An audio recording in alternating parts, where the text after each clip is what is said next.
problemáticas, a sus problemas, y ven la muerte como una forma de dejar de sufrir. Están sufriendo tanto que ellos quieren terminar con ese dolor y eligen la muerte para parar con ese sufrimiento.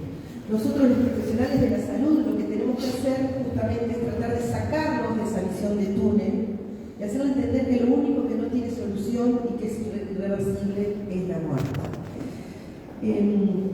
Bueno, es un fenómeno multicausal, como yo les decía, donde entran todos factores personales, familiares, sociales, y lo llevan a esa persona a tomar esa decisión.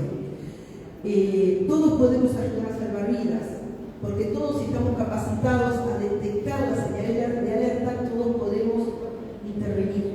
Después los tratamientos, por supuesto, le corresponde a los profesionales de la salud mental, a los psicólogos, a los psiquiatras, pero la prevención es un compromiso de todos.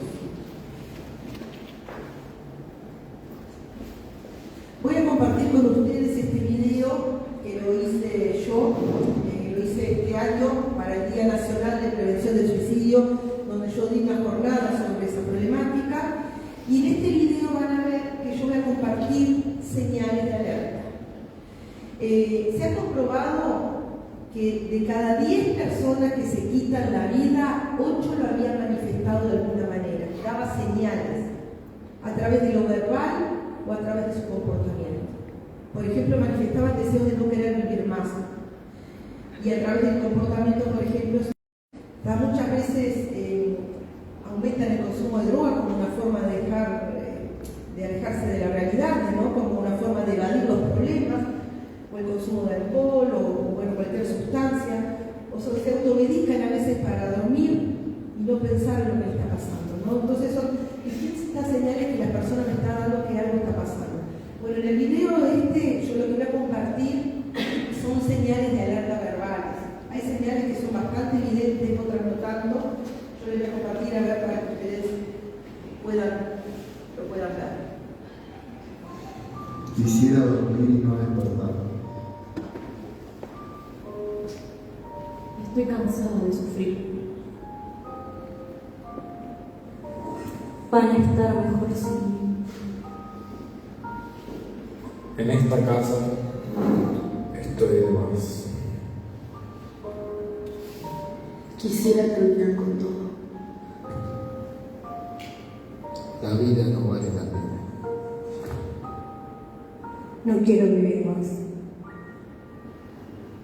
Me voy a matar.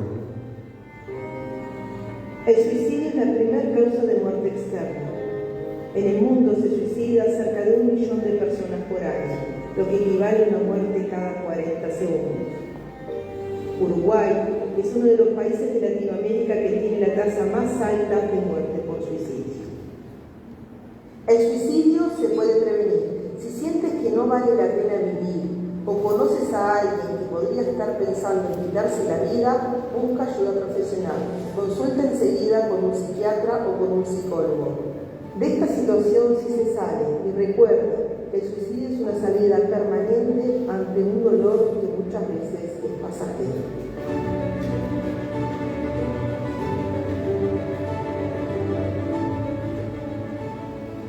Bueno, esas frases son algunas de las que he escuchado muchas veces en mis pacientes. Manifiestan deseos de no querer vivir más, que la vida no vale la pena, ya viví lo suficiente, estoy cansada de sufrir, bueno, hay un montón de frases más. Y bueno, tenemos que estar atentos a eso. Hoy en día, con esto de las redes, se da mucho también a través de los estados de WhatsApp o en Instagram, las stories. Tenemos que estar atentos para poder detectar esas señales. Y cuando vemos algo de eso, tenemos que tratar de acercarnos a esa persona para evitar una muerte. Ahora después, en las siguientes diapositivas, voy a decir de qué manera podemos acercarnos. Bueno, el suicidio es una de las problemáticas que tiene mayor impacto a nivel de la salud, y no solamente en nuestro país, sino que esto se da también a nivel mundial, y que no afecta solamente a la persona que se quita la vida, que está sufriendo, se termina suicidando, sino que repercute también en toda la familia y en la sociedad. O sea, es un problema que abarca toda la comunidad. El suicidio es un problema complejo para el cual no existe solamente una ni solamente una solución. Es multicausal a través de 6 factores personales, familiares, sociales, que llevan a la persona a esa situación. Por ejemplo, tener problemas de adicciones es un factor de riesgo, tener problemas económicos, estar pasando por una situación de duelo, haber perdido el trabajo, o sea, hay un montón de factores que inciden en tener una patología psiquiátrica, tener antecedentes de suicidio, situaciones de bullying, de adicciones, de violencia, bueno, hay un montón de situaciones que llevan a la persona a esa situación de no querer vivir más. Es un fenómeno multicausal en la cual se entraban factores neurobiológicos, socioambientales y subjetivos, y cuyo grado de incidencia varía en cada persona en diferentes circunstancias y momentos históricos. El suicidio generalmente a lo largo de la historia de la humanidad se ha visto como algo malo, algo que está mal, como un delito, como un pecado, pero lamentablemente hubieron algunos pensadores que nombraban y planteaban que era como la libertad absoluta del ser humano. Pero por suerte generalmente en las distintas culturas se veía como algo que estaba mal visto. Inclusive en la Roma antigua, por ejemplo, a los esclavos que intentaban suicidarse o a los soldados que se intentaban quitar la vida, después eran castigados severamente, porque estaban penados, porque se consideraban que pertenecían al Estado y que ellos no podían decidir sobre su propia vida. Y para la Iglesia, por ejemplo, el suicidio es un pecado. Si Dios me dio la vida, es Dios el que va a considerar cuándo me la va a retirar, cuándo me la va a sacar, cuándo me va a llevar. No puede ser la persona que decide. Entonces hay distintas visiones de acuerdo a la cultura, el momento histórico, la sociedad, la religión, las creencias. Bueno, es un proceso destructivo, como yo les decía, que lleva un lapso de tiempo donde la persona va pasando por distintas etapas hasta llegar a la muerte. Puede empezar con una idea suicida o una idea de muerte que se puede transformar después en una idea suicida. Después la persona empieza a dar señales, ¿no?, de alerta, puede tener un intento y luego la muerte, o directamente puede pasar de la amenaza a la muerte. Pero en ese proceso que lleva un lapso de tiempo nosotros podemos intervenir. Tenemos que tratar de sacar a esa persona de esa visión de túnel y ayudarla a buscar una salida. ¿Llegó? Como yo les decía, de cada 10 personas que se suicidan, 8 lo habrían manifestado. Entonces, por eso podemos prevenir, porque es algo predecible. Tenemos que tener los conocimientos y las herramientas para poder detectar a esas personas que están en esa situación de riesgo.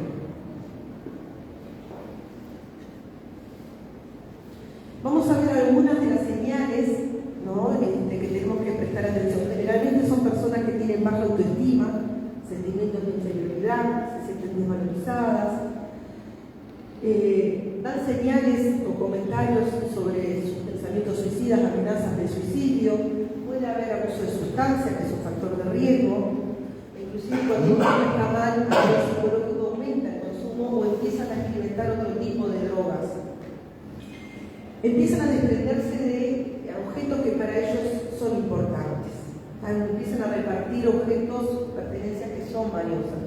Por ejemplo, yo siempre cuento un ejemplo de un paciente que era hincha de Peñarol, era fanático de Peñarol, que siempre iba al estadio, al clásico con su camiseta y era como, lo usaba como de cábala. Y de un momento decide regalarle la camiseta a un amigo. Y el amigo no entendía por qué. ¿Por qué le iba a regalar algo que para él era tan valioso y que no era Navidad, no era cumpleaños, no era fecha de nada? ¿Y por qué se estaba desprendiendo de eso que para él tenía un valor muy significativo? Y le dice el amigo, ¿por qué no lo vas a regalar si como siempre lo usás y a vos te gusta? Y él dijo, no lo voy a necesitar más. Y después se termina quitando la vida. Bueno, ahí estaba dando una señal de alerta. Ella estaba manifestando, no lo voy a necesitar más. Ella estaba pensando en suicidarse. Entonces tenemos que estar atentos, es decir, un montón de situaciones, de ejemplos, de comentarios o de comportamientos, conductas que son señales. Bueno, dificultades en los estudios y en el trabajo, las personas empiezan a tener un descenso en lo académico o en lo laboral. ¿Por qué? Porque no van a estar con la misma atención, la misma concentración. ¿Por qué? Porque su cabeza van a estar estar pensando en los problemas, en lo que le está pasando. Entonces no van a rendir de la misma manera. La maestra o la profesora va a estar explicando un tema y ellos van a estar pensando en otra cosa y no van a estar atentos. Entonces va a haber un descenso en lo académico y en los adultos va a haber un descenso en lo laboral. Inclusive pueden empezar a llegar tarde, a faltar, o no entregar trabajos, o equivocarse. ¿Por qué? Porque están mal y eso se ve reflejado por su comportamiento. Empiezan a perder interés por todo en general, inclusive por las cosas que antes sentían satisfacción. Aislamiento se ve mucho, inclusive a veces se aíslan hasta en su propia casa. A veces se encierran en el dormitorio y no quieren salir. Yo he tenido pacientes, me acuerdo una señora que me decía, Electra, me levanté y me bañé para venir porque mi esposo me obligó. Me levanté, me trajo la consulta. Pero yo hace una semana que no me levanto de la cama y no me baño. No quiero saber nada, no aguanto, no quiero vivir más. Y estaba con una depresión grave. Y ella decía, me levanté porque mi esposo me trajo, me obligó a bañarme y a que haga los tratamientos, pero yo no quiero vivir más. Entonces uno capta esas cosas. Hay otras que no son tan evidentes, pero si nosotros estamos atentos, de alguna forma lo vamos a poder captar. Descuido de su aspecto y autocuidado personal, como yo decía, empiezan a andar descuidados, desalineados, desprolijos, de repente abandonan tratamientos, si son diabéticos empiezan a comer cosas dulces, si tienen hipertensión, igual comen cosas con sal. ¿Por qué? Porque no les interesa cuidarse. O no van a las consultas, o empieza como todo un descuido en su aspecto, en su cuidado, y así como hay un deterioro cuando la persona está mal, cuando empieza a avanzar con los tratamientos, uno ve la mejoría también en eso. En su aspecto empiezan a bañarse, a arreglarse, estar con otra presencia, otro cuidado. Hablan con frecuencia sobre su muerte. Empiezan a hablar de lo que quieren para su funeral, o qué deseos tienen sobre su muerte. Puede haber también drásticos cambios de humor. Pueden estar muy contentos y al rato muy tristes, o muy eufóricos y después con falta de energía. Puede haber como esos cambios en el estado de humor. Muchas veces se sienten una carga para su entorno y muchas veces piensan, porque lo he escuchado, que dicen van a estar mejor sin mí. Vieron que la frase que yo puse en el video era una de las frases que elegí porque se escucha con frecuencia. Ellos se consideran el problema y si yo no estoy, el problema desaparece. Se consideran como son la carga, el problema, y más si es una persona que depende de otra. Por ejemplo, los adultos mayores que tengan Alzheimer o alguien que tenga alguna discapacidad, un problema, eso va a sentirse más una carga para el entorno. Tener pensamientos letales, empiezan a pensar de qué manera quitarse la vida, en qué lugar, con qué método. Aparece también la agresividad y la irritabilidad, porque ellos lo están viendo, les molesta. No van a estar de buen humor si ellos están sufriendo. Entonces tienen como poca paciencia, están como de mal humor. Sentimientos de soledad, aparece con mucha fuerza el sentimiento de soledad, y principalmente en los adultos mayores, que es la franja etaria donde hay la tasa más alta de muerte por suicidio. Y eso se da en el Uruguay y en el resto del mundo. Después lo vamos a ver por qué. Sin esperanza a futuro. Ellos ven que su futuro va a ser igual o peor. No ven un futuro alentador, no ven una esperanza, no ven una salida, no ven como que la situación va a mejorar. Ellos ven que la situación va a estar así o peor. Entonces no tienen proyectos, no tienen esperanzas. Puede haber autolesiones. Y las conductas autoagresivas y las autolesiones se ven con frecuencia en las personas jóvenes, en las adolescentes y jóvenes, que muchas veces se cortan entre los brazos, acá, en las muñecas, son cortes superficiales, o entre las piernas o en el abdomen. Donde se ve con más frecuencia son en las muñecas. Y no es con la intención de quitarse la vida haciéndose esos cortes, sino que lo hacen como para canalizar lo que están sintiendo, como para desviar un sufrimiento, un dolor hacia otro lado. Me siento tan mal a nivel emocional, estoy sufriendo tanto a nivel psicológico, que me lastimo para que mi cerebro se concentre en el ardor o dolor del corte que me hice. Ellos ya no saben qué hacer como para terminar con ese sentimiento de sufrimiento a nivel psicológico, a nivel emocional. Van a ver uno de los testimonios que voy a compartir con ustedes. Tengo dos testimonios, uno de una paciente que tuvo ideas suicidas y conductas autoagresivas, y otra es de otra paciente que viene de la consulta porque falleció su primo, consulta por el suicidio del primo. Y bueno, y una de ellas comenta esto de las conductas autoagresivas. Ella en un momento estaba calentando agua para tomar mate, ¿no? Y cuando el agua hirvió, ella adrede, en lugar de ponerla en el termo, se quema la mano. Y ella decía, no fue un accidente, pero yo en realidad lo hice porque no sabía qué hacer para terminar de pensar en todos los problemas que me estaban pasando, en todo lo que estaba sintiendo. Entonces era como una escapatoria de canalizar por ahí la angustia, el sufrimiento y todo el malestar emocional que tenía. Y bueno, el tema de los cortes va en el mismo sentido. Bueno, vamos a ver algunos datos de la muerte por suicidio a nivel mundial. La Organización Mundial de la Salud estima que cerca de 1 millón de personas se quitan la vida en un año en el mundo. Y que por cada persona que intenta suicidarse, hay un promedio de 20 personas que lo han intentado.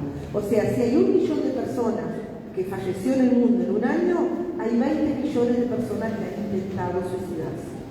Imagínense cuál sería la cantidad de personas que lo han pensado y que todavía no lo han intentado. Es mucho más. Es para que ustedes tengan un poco la idea de la dimensión. Se calcula 3.000 personas más o menos por día en el mundo que se suicidan. Las muertes por suicidio superan ampliamente los fallecimientos que se dan en los accidentes de tránsito, y esto se da en nuestro país y en el mundo.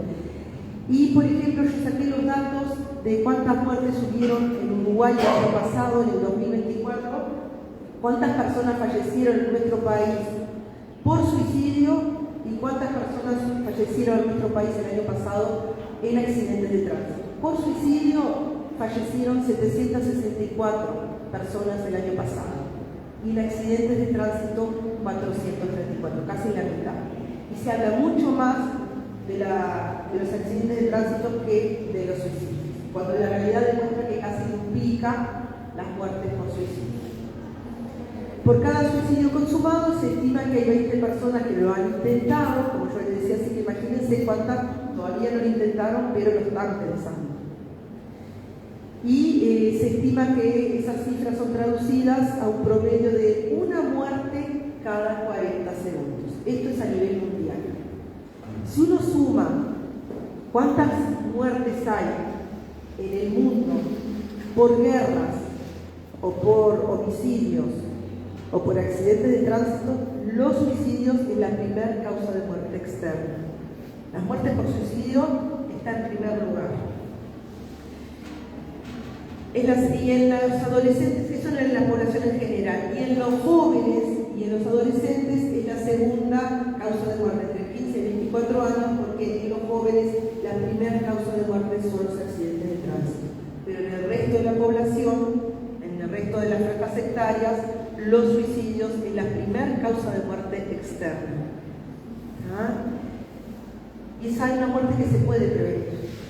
Y será importante tener herramientas, tener los conocimientos para poder ayudar a otros. Uno nunca sabe quién puede estar al lado pensando en esto.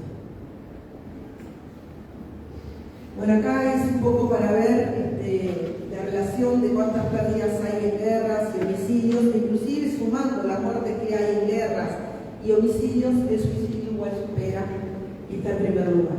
Lo que pasa es que, por ejemplo, en una guerra, en un bombardeo, en un ataque, mueren muchas personas a la vez, pero en el suicidio se calcula 1 muerte cada 40 segundos en un año. Ahora vamos a ver la realidad en nuestro país. Estos son los últimos datos que yo los saqué de la información que dio el Ministerio de Salud Pública.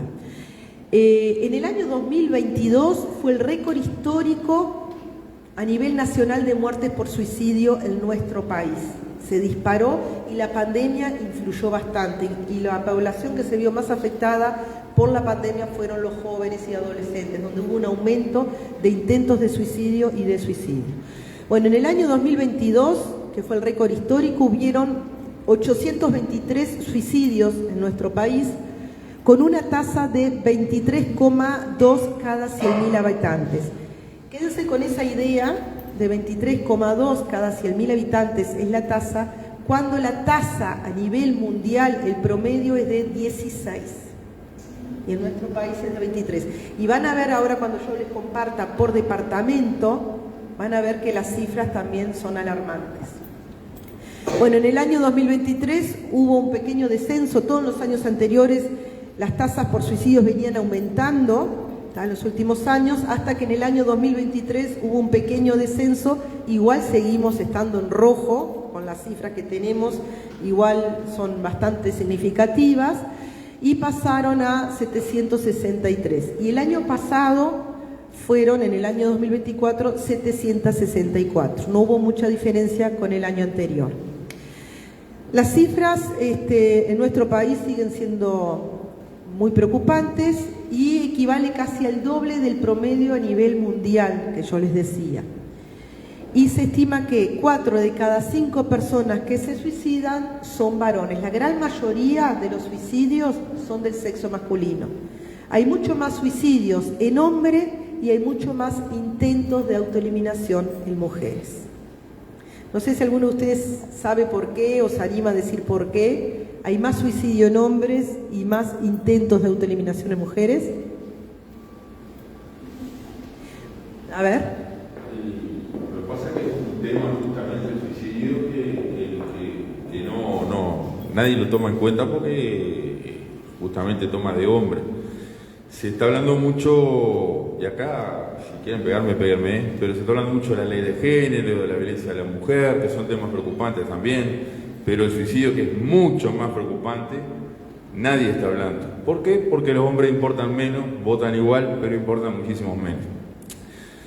Hoy por hoy en Uruguay hay una ley muy desgraciada que está llevando la vida a muchos hombres, la 19.580, la ley de género, que está llevando con ella muchas denuncias falsas, porque total es muy fácil denunciar a un hombre para quedarse con la casa. Los hombres no pueden ver los hijos. Entonces eso no preocupa, porque eso es una visualización que no políticamente resta. En cambio, decir sí, estoy a favor de la violencia de género y todo más, y se invierten millones y millones, y vemos ONG que se hacen ricas con dinero de eso, se está aportando muchísimo más, y cada vez aportan más a eso. Hoy es el Día de la Violencia contra Mujeres, hace poco fue el Día del Hombre, nadie dijo nada, nadie me dijo feliz Día del Hombre. Entonces el hombre no importa.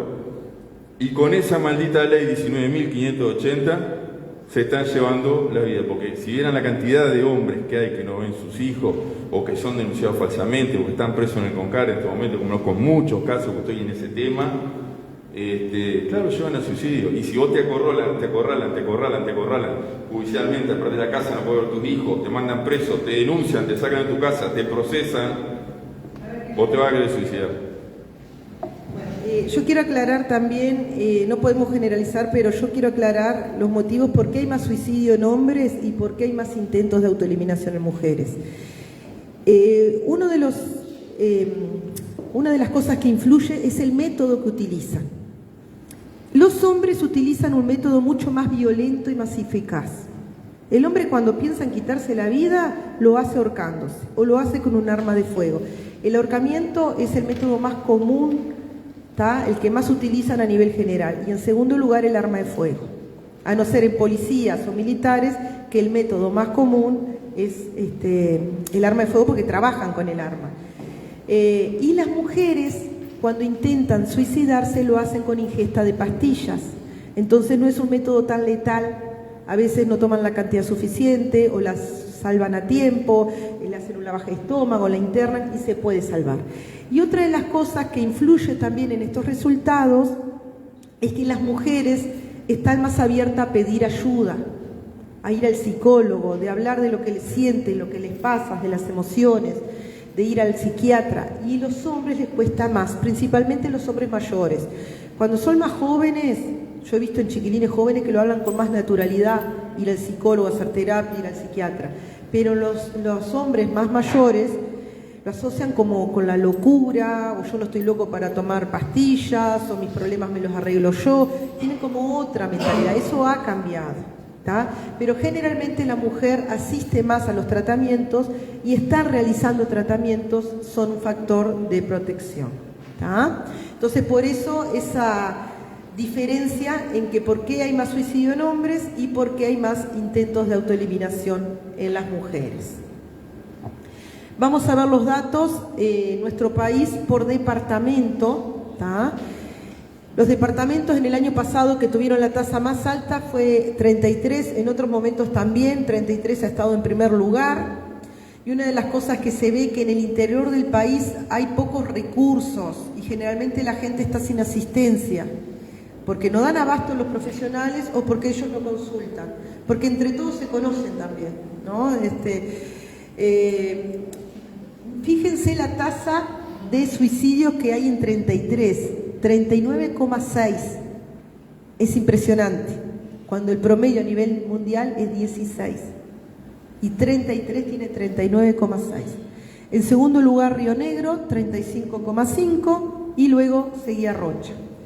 Después los departamentos que tiene la tasa más baja, Montevideo. Siempre la capital del país tiene la tasa más baja. ¿Por qué? Porque hay más recursos, la gente asiste más, hay más líneas de intervención. Igual uno va a sacar hora y a veces demora mucho en conseguir hora con un psiquiatra, pero en Montevideo hay como otras redes de acceso y de sostén que en el interior es mucho más difícil.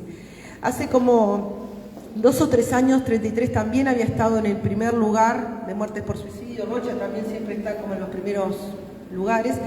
Y una de las cosas que se observó en 33, hubo un mes que se quitaron 8 personas la vida en el mes de agosto. Entonces, ¿ya qué está pasando? Y se hizo una investigación, las personas entre ellas no se conocían, no eran familiares, no había ningún vínculo, ninguna estaba realizando ningún tratamiento. Había uno que era un peón de campo que había sacado hora para la consulta y no alcanzó a tener la primera consulta, y los demás no estaban haciendo los tratamientos, así que aumentan los riesgos. Y una de las cosas que se vio que había un psiquiatra solo para atender todo el departamento de 33. Es imposible, un médico para atender todo el departamento. Entonces, conseguir hora con ese médico, que es el único, imagínense, entonces hay una falla también en eso. Y lo que se está viendo, que yo he tenido reuniones en el Ministerio de Salud Pública, es tratar de que los profesionales vayan a trabajar al interior, porque muchas veces hay llamados para cubrir puestos de trabajo y quedan sin cubrir. Entonces, lo que estaban viendo es tratar de dar un incentivo económico, a ver si de esa forma hay más gente que acceda a trabajar en el interior, porque muchos van a estudiar a Montevideo y se terminan quedando a vivir en Montevideo. Y el interior queda más desprotegido. Bueno, así que Montevideo siempre fue el que tuvo la tasa más baja, con la tasa del 17,8 cada 100.000 habitantes. Después Maldonado y Salto están parejos con un 20 cada 100.000 habitantes. Y luego Canelones con un 20,2. Esto va cambiando todos los años, ¿tá? Pero más o menos los que se mantienen en los primeros puestos siempre es 33, Rocha y Montevideo, Canelones siempre son los que tienen las tasas más bajas. Bueno, como yo les decía, la franja etaria donde hubo la tasa más alta de muerte por suicidio fue en los adultos mayores, y eso se da a nivel mundial también, ¿tá? El año pasado fue entre 85 y 89 años, con una franja, con una tasa de 38,24 cada 100.000 habitantes. Luego lo seguía las personas mayores de 90 años, y después estaban los jóvenes de 20 a 24 años, que eso también es alarmante, porque personas jóvenes que se suiciden impacta mucho a nivel social. ¿Sí? Sí. Notas que de 20 a 24 años fue en el 24. ¿De acuerdo? Sí. 5 años atrás de la pandemia tenés entre 15 y 20 años. Plena adolescencia. 15 y 19. Plena etapa de estudio. Ahí tenés donde afectar por intermedio de secundaria. O sea, donde poder cubrir. No, sí. Creo ahorita lo suficiente como para que escuchen todo. Pero tenés ahí. Está bien tu observación, viendo para atrás, ¿qué edad tenían esas personas? La época de la pandemia, porque la pandemia afectó mucho en la salud mental de la población, se vio un nivel de estrés, de ansiedad, de depresión, de miedo. Yo estudié cómo afectó la pandemia a nivel de la salud mental y bueno, los síntomas que se dispararon eran trastornos de ansiedad, depresión, estrés, miedo, soledad y los jóvenes fueron los que vieron más afectada su rutina diaria y en los estudios. Yo tuve alumnos, pacientes que eran alumnos, excelentes alumnos, me acuerdo un chiquilín que era brillante y justo en la época de la pandemia, en el 2020, él empezaba facultad de ingeniería y él estaba convencido que quería ser ingeniero. Cambio del liceo a la facultad, que era un cambio impresionante y todavía con pandemia. Él se sentía perdido, que no conocía a nadie, no sabía cómo manejar el Zoom, hasta dudó si seguir estudiando lo que él quería. Porque la pandemia sacudió a todos, ¿no? Y él decía, Electra, yo ando perdido, no entiendo nada, me va mal, no conozco a mis compañeros, me distraigo, no es lo mismo, es difícil, no entiendo. Y era un chiquilín brillante. Después de la pandemia empezó yo decía, no tome ninguna decisión de abandonar los estudios hasta no estar seguro, pero se dio cuenta después que era lo que le gustaba. Lo que pasa es que la pandemia le afectó en varios aspectos. A ver, la compañera que levantó la mano. No quiero contradecirlo, yo soy docente y fui docente en esa época. Pero, claro, tengo más años de docente en primaria, secundaria y lo que he notado en los diferentes estamentos es que el trabajo de autoestima en los chicos es muy bajo. O sea, nos preocupamos a veces por cosas banales. Si llevan un uniforme, si no llevan, si hacen esto o lo otro, pero no lo trabajamos desde su autoestima, de que son personas que son importantes, de que es lindo estar desde chico. A mí, personalmente, maestra de preescolar, veía un salto muy grande desde el preescolar a primaria, por ejemplo, y me asombra cómo esos chicos después como dices tú, se asustó porque no conocía nada. Eso es lo más lindo, porque amplío mi campo, veo otras experiencias. ¿Por qué me tengo que asustar si salgo de un lado a otro? Siempre me quedo en lo cómodo, en lo seguro, que sea malo.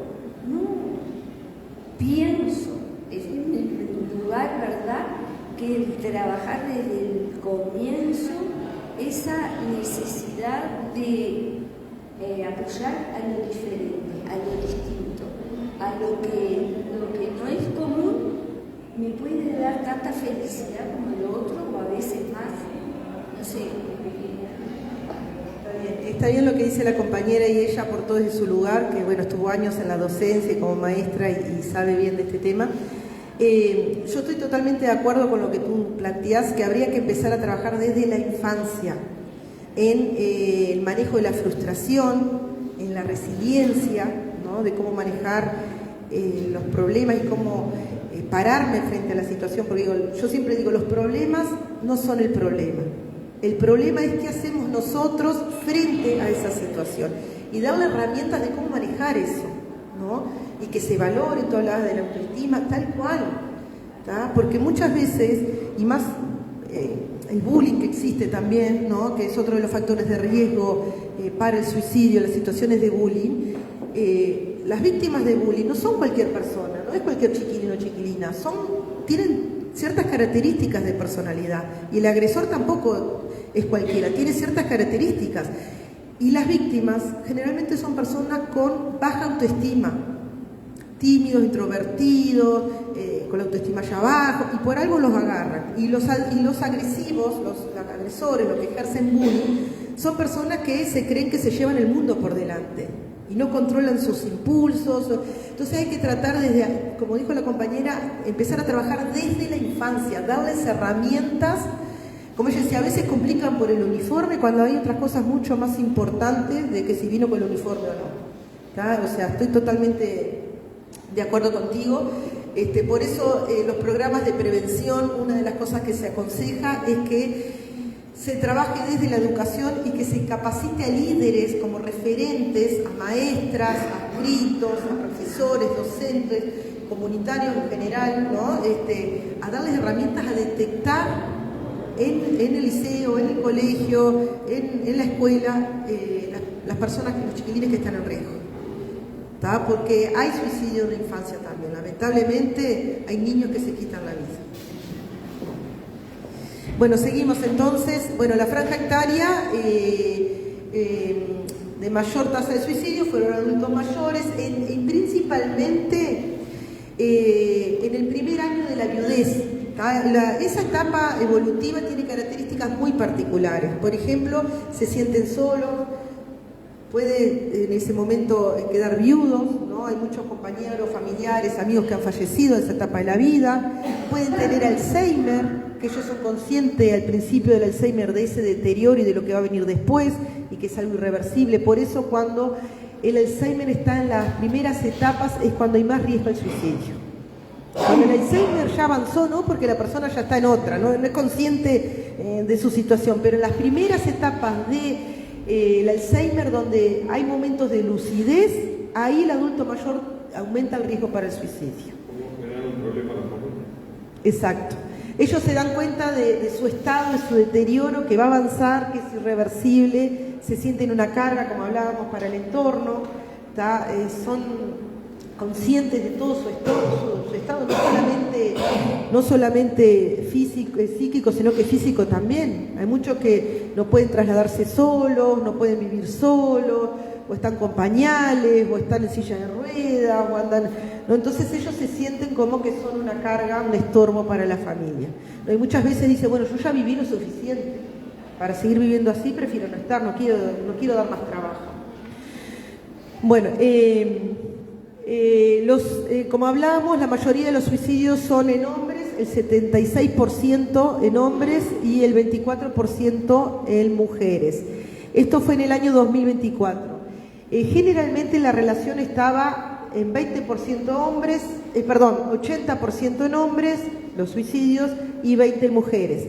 Ahora se ha visto un aumento de muertes por suicidio en mujeres. Igual los hombres nos siguen superando ampliamente, ¿tá?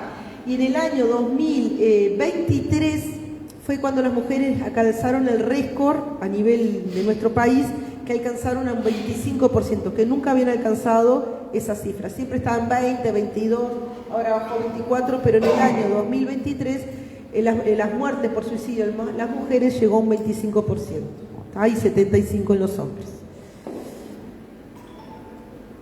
Bueno, como yo les decía, el método más utilizado es el ahorcamiento por la población en general.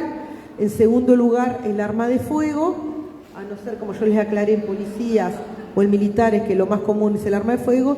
Después está el envenenamiento, que ahí entra la ingesta de pastillas, medicación. Por eso cuando alguien tuvo un intento de suicidio o está con pensamientos suicidas, una de las cosas que yo siempre recalco, que esa persona no puede tener alcance a la medicación. Que otra persona, otro familiar, la pareja, la madre, el padre, el compañero, quien sea, se haga cargo de administrarle la medicación y que la esconda o la deje en un lugar bajo llave que no tenga acceso. ¿Por qué? Porque en un momento de crisis puede agarrar todas las pastillas y tomársela todas y tener un intento de suicidio, ¿tá? Generalmente lo hacen con psicofármacos, pero a veces si no encuentran psicofármacos toman igual, no sé, el remedio de la presión de la abuela o del corazón del padre, no sé, agarran cualquier medicación y se la toman. Yo he visto casos que han tomado hasta garrapaticidas. El esposo tenía campo y tenía productos de garrapaticida para los animales del campo, y la mujer fue y agarró, no encontraba la medicación, el esposo le había escondido todos los remedios y ella agarró la garrapaticida y se la tomó. Por suerte se salvó, la internaron, le hicieron la baja de estómago y se salvó. Pero agarran lo que sea. Entonces tenemos que tratar de tener cuidado con eso, y lo mismo que no haya armas en la casa. ¿Tá? Yo me acuerdo el caso de una mamá que era policía, yo atendía a la hija, adolescente, la hija tenía ideas suicidas, y la madre era policía y tenía el arma en la casa. Y la madre no quería tener el arma pensando en la hija para protegerla. Entonces habló con su psiquiatra y el psiquiatra decía, no, pero vos no sos la que estás con esos pensamientos suicidas. No te puedo desarmar a vos porque vos no sos la paciente. Dice, bueno, pero yo vivo con mi hija, que mi hija sí. Ella lo que hizo, ella como policía no podía no estar con el arma porque estaba como incumpliendo. Lo que hizo, dejó el arma en la casa del hermano y dijo, bueno, si me descubren y me sancionan, prefiero que me sancionen y no que mi hija tenga un intento y dejarle el arma ahí. ¿Tá? Pero a veces es muy difícil, tenemos que tratar de sacar del alcance todo lo que pueda ser utilizado para hacerse daño. Bueno, como hablábamos, el adulto mayor es la franja etaria que tiene la tasa más alta. Hay mucha depresión en los adultos mayores y consultan poco, van poco al especialista. Y ellos se sienten una carga. Otra de las cosas, ellos planifican mucho de qué manera hacerlo, tomar todas las precauciones y no fallar. En cambio, los jóvenes son más impulsivos.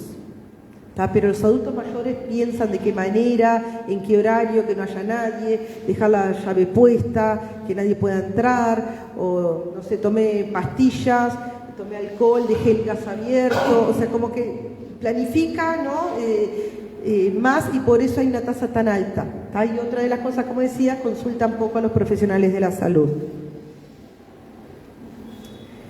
Bueno, las personas que intentan suicidarse no quieren morir, sino que no quieren seguir viviendo de esa manera. No es que no quieran vivir más, no quieren seguir viviendo así, porque están sufriendo y no ven salida a sus problemas. Poseen sentimientos de extrema angustia y dolor, no encuentran salidas a sus problemas, sienten que lo que le está pasando no va a terminar nunca, no ven una esperanza, se sienten solos, sin comprensión, sin esperanza. Muchas veces se sienten una carga para su entorno, sienten que la vida no tiene sentido. ¿Para qué seguir viviendo así? No tiene sentido la vida. Tienen una visión negativa de ellos mismos, por eso yo hablaba del tema de la baja autoestima, de ellos mismos, de su entorno y de su futuro. Quieren desaparecer, muchas veces dicen quiero dormir y no despertar. Bueno, están diciendo si uno se duerme y no se despierta porque está muerto.